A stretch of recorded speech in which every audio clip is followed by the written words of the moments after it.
வணக்கம். நம்ம 90s கிட்ஸோட most ஃபேவரட்டான குடையும் குப்புசாமியும் கதை பார்க்கலாமா? ஒரு அழகான மாலை பொழுதில் நிறைய பேர் கடற்கரையில் ரொம்ப சந்தோஷமாக இருந்தாங்க.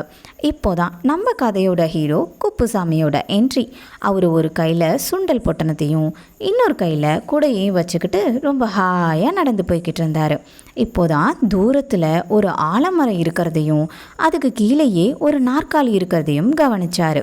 உடனே அந்த நாற்காலியில் போய் உட்காந்து தன்னோட சுண்டலை சாப்பிட ஆரம்பித்தார். இப்போதான் மலைத்துளிகள் விழ ஆரம்பிச்சுது.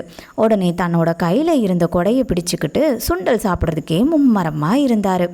ஆனால் வெள்ளம் வந்து நம்மளோட குப்புசாமியை அடிச்சுட்டு போயிடுச்சு.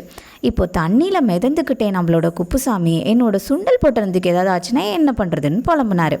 இப்போது பேரதிர்ச்சி, ஒரு திமிங்கலம் பெருசாக வாயை திறந்துச்சு. நம்மளோட குப்புசாமியும் அவரோட கொடையும் சேர்ந்து உள்ளே போயிட்டாங்க. இப்போது குப்புசாமிக்கு ஒரே கோவம். அந்த திமிங்கலத்தோட வாயில் ஓங்கி ஒரு விட்டார். திமிங்கலமும் ஃபூ அப்படின்னு சொல்லி தன்னோட வாயை திறந்துச்சு.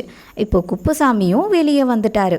இப்போ வெளியே வந்த உடனே காற்றுலையே குப்புசாமி மிதந்துக்கிட்டு இருந்தார். உடனே தன்னோட சாதுரியத்தை யூஸ் பண்ணி அவர் வச்சிருந்த கொடையை வச்சு மெதுவாக கீழே இறங்கி ஒரு தொட்டியில் தொப்புன்னு விழுந்தார். இப்போது தன்னோட கையில் இருக்க கடலையை வச்சுக்கிட்டு இனிமேலாவது நம்ம சுண்டலை சந்தோஷமாக சாப்பிட்லான்னு இந்த கதையை நான் முடிச்சுக்கிறேன். இதே மாதிரி வேறு என்ன கதை வேணுங்கிறத கமெண்ட் செக்ஷனில் கமெண்ட் பண்ணுங்கள். நம்மளோட சேனலை சப்ஸ்கிரைப் பண்ணிக்கோங்க, லைக் பண்ணுங்கள், ஷேர் பண்ணுங்கள். நன்றி.